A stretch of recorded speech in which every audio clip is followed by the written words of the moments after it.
Ayun, welcome back mga boss. Buhay Kalsada Motovlog ay magbabalik. Ayan.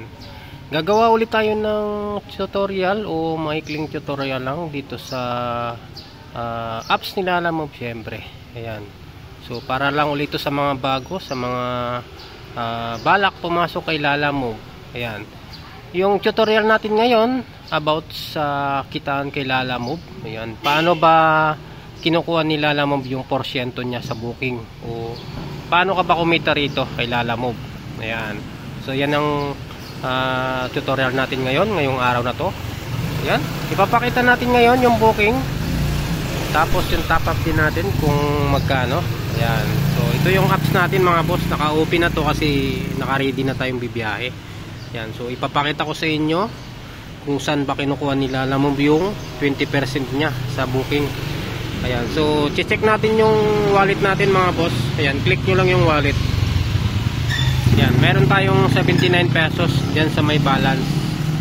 Ayan, dyan kinukuha ni Lalamove yung 20% nya. Dapat may laman yung balance natin o mag-top up tayo.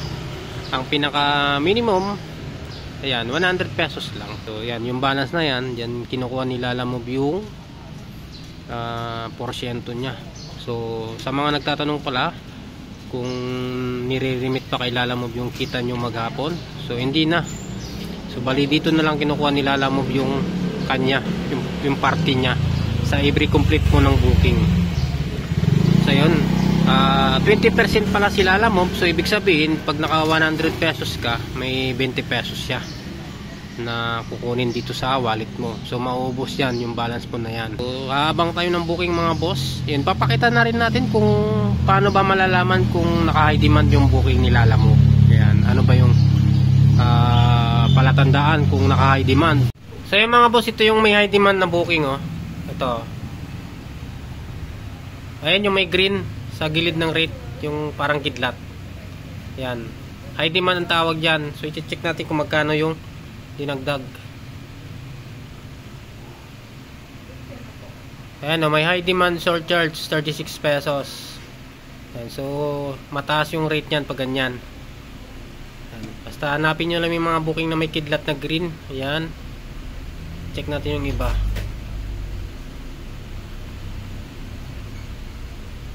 Bali nag-iisa lang. Ayan, yan ang palatandaan mga boss.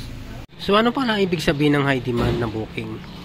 So ang ibig sabihin ng high demand, tumaas yung booking ni Lalamove compared dun sa regular rate. Ayan, ito yung mga regular rate. Yan o, ganyan, 65. So pag naka high demand yan, tataas yan o magdadagdag yan. 20 minutes later. So yan guys, mayroon na tayong booking na nakuha. Ayan, ito yung booking nyo. Ayan. So yan nakalagay o. So 228 pesos guys yung nakuha natin booking. Ayan. So mamaya pag na-complete natin, i-check natin kung magkano ba yung ibabawas ni Lalamove dun sa wallet natin. Kasi ang wallet natin ayun, 79 pesos. So titingnan natin mamaya kung magkano yung kukunin niya sa 228 pesos na rate. Ayan, so ipapakita din natin yung mga kinaltas niya kung saan mo makikita doon. So abangan nyo yan mga boss. So balikan ko na lang uli kayo mamaya pag na-deliver ko na yan, pag na-complete na natin yung booking. 20 minutes later. Okay, so nandito na tayo sa may drop off natin guys, dito sa may Goldland Tower, dito sa may San Juan. Ayan. So hintayin na lang natin si customer dito bago na rin i-complete yung booking natin. Ayan.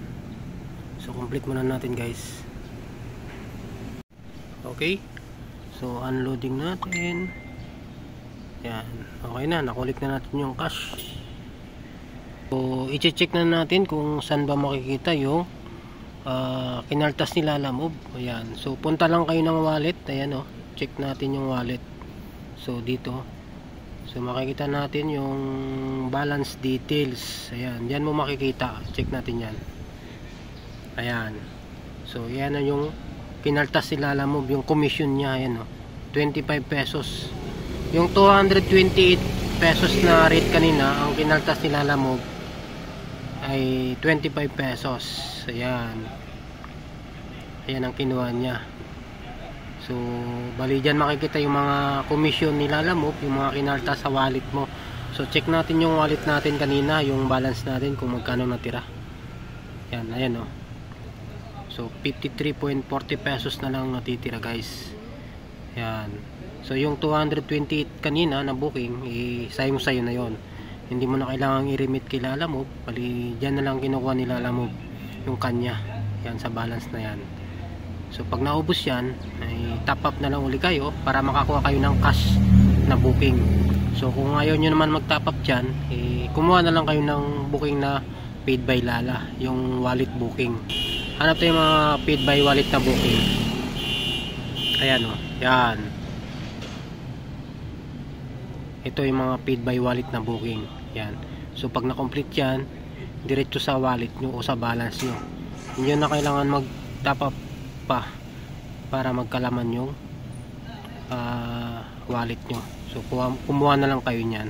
Guys, bago tayo magpaalam, saan ba makikita yung na-complete po na booking? Ayan. So punta lang kayo ng records. Ayan o. Ayan. Check nyo yung records. Ayan. So ayan sa may mga completed na booking. Ayan o. Ayan yung complete natin kanina, 202 pesos ang natira. Ayan yung ano niya, yung rate.